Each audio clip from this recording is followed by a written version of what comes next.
नमस्कार, आदाब। मैं हूं मुशीर अहमद। आप देख रहे हैं अलीगढ़ एक्सप्रेस न्यूज़। आइए नजर डालते हैं आज की कुछ खास खबरों पर। निकाय चुनाव दमखम के साथ लड़ेगी आम आदमी पार्टी। निकाय चुनावों को लेकर अध्यक्ष व प्रभारियों को दी गई जिम्मेदारी।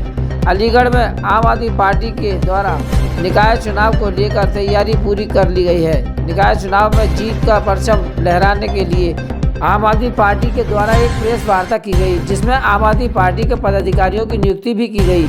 आपको बता दें, अलीगढ़ में निकाय चुनाव को लेकर आम आदमी पार्टी के द्वारा सभी सीटों पर जीत हासिल करने की बात कही गई है।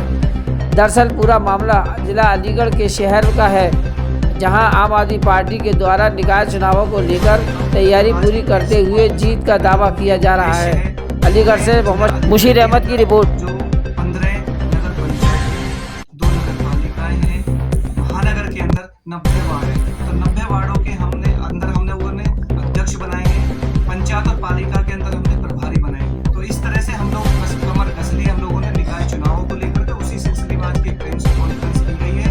अगले 15 दिन तक ये जो हमने अध्यक्ष और प्रभारी बनाए, अगले 15 दिन तक ये लोग सदस्यता अभियान चलाएंगे। ये लोग लोगों के बीच में जाएंगे, जनता के बीच में जाएंगे। जिस तरह के यहाँ पे मुद्दे भ्रष्टाचार को लेकर आए दिन उठते रहते हैं, उस पर लोगों को ये जागरूक करेंगे भ्रष्टाचार के मुद्दों को लेकर के। और जो हाउस टैक्स है वो आपका हाफ होगा और वाटर टैक्स माफ होगा। इस तरह की घोषणाएं आरती सिंह जी के द्वारा की गई है। तो उन्हीं को लेकर के हम लोग आम आदमी पार्टी में भ्रष्टाचार के मुद्दे लग रहे हैं, जिनको भ्रष्टाचार को लेकर कैसे? देखो, जहाँ तक भ्रष्टाचार की बात मैं करूँ तो सबको पता है कि किस तरह से वो गलत आरोप लगाते हैं। भारतीय जनता पार्टी आम आदमी पार्टी के बड़े लीडर को टारगेट कर रही है, उन्हें जेल भेजने का काम कर रही है। और जहाँ तक भ्रष्टाचार की बात करो तो सबसे जो बड़ा भ्रष्टाचार भारतीय जनता पार्टी कर रही है। और जब भारतीय जनता पार्टी बोलती है कि आम आदमी पार्टी भ्रष्टाचारी, तो ऐसा लगता है कि जैसे ओसामा बिन लादेन शांति की अपील कर रहा है।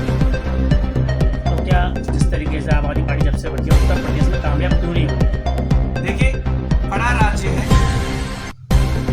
75 जिले हैं, तो थोड़ा समय तो लगता है। लेकिन इतना जरूर है जो मैं आप लोगों से कहूंगा कि भाजपा के खिलाफ लड़ाई में उत्तर प्रदेश के अंदर सबसे मजबूत स्थिति है। हमेशा आपको आम आदमी पार्टी दिखती आई है, दिखती रहेगी। आप किसी भी जिले में चले जाइए, जो भी भाजपा ने जनता के खिलाफ, लोगों के खिलाफ गलत नियम बनाए होंगे, इस तरह की गलत घोषणाएं की होंगी जिन पर वो खरी नहीं उतरी। जिस तरह से आगामी जल्दी में आपके 23% बिजली के बिल बढ़ाए, तो विपक्ष का जो रोल है पूरी तरह से आम आदमी पार्टी की निभा रही है उत्तर प्रदेश के अंदर। निकाय चुनाव में किस मुद्दों को लेकर आएगी आम आदमी पार्टी?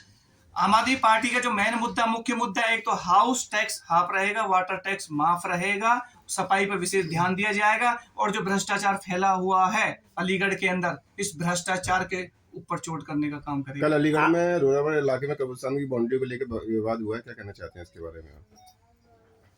इस मुद्दे को लेकर के हम लोग मीटिंग्स करने के लिए अलीगढ़ के अंदर आए हुए थे। खुद मुझे रात को 12 बजे होटल के अंदर अरेस्ट किया गया। सुबह लगभग 10 बजे तक थाने के अंदर भी मुझे रखा गया। जब मैंने पूछा भैया क्यों अरेस्ट मुझे कर रहे हो, और मैंने पता किया तो पता चला कि यहाँ पे शमशान घाट और कब्रिस्तान एक ही साथ में लगे हुए हैं। हिंदू भाइयों ने, मुस्लिम भाइयों ने जिस रास्ते के लिए मांग कर रहे थे हिंदू भाई कि हम लोगों के पीछे शमशान घाट में जाना, तो उन्होंने मिल करके बैठ करके एक रास्ता बीच में से निकाल कर उनको दे दिया गया। मामला वहां पे हल हो गया।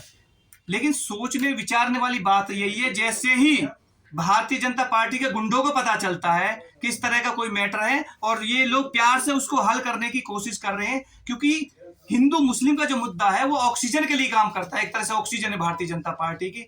हिंदू मुस्लिम करके वो सत्ता की मलाई चाटती है, ये सबको पता है। भारतीय जनता पार्टी का मतलब है भारतीय गुंडा पार्टी।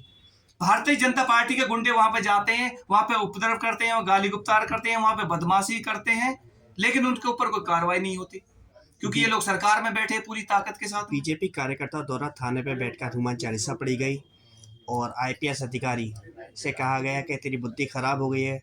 तो ऐसा क्या माहौल बना दिया? जमीला पे भी अटैक किया गया है, जानलेवा हमला किया गया है, ऐसा उसका? देखो, इस विषय में मैं ये जरूर कहना चाहूंगा, खुद मेरे कितने ही पुलिस अधिकारी जो दोस्त हैं, रात से सुबह तक मैं भी पुलिस के बीच में रहा।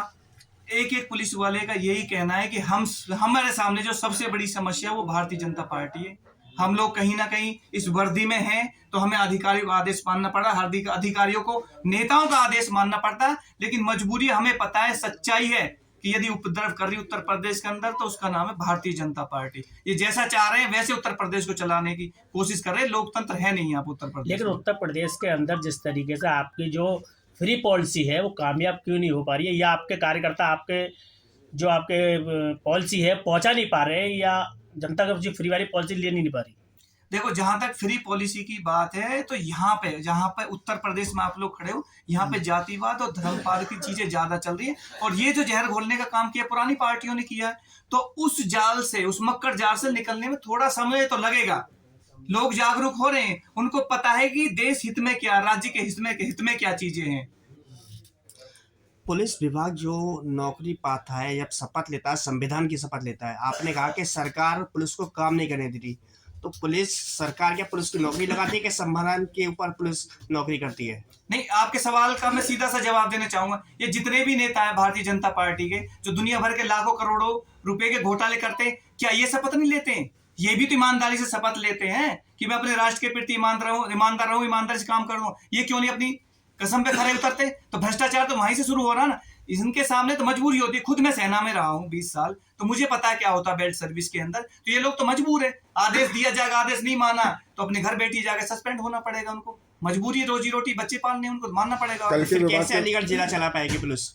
देखो, अब अलीगढ़ पुलिस नहीं चला रही है, आप ये समझ लीजिए अच्छे से। आप पुलिस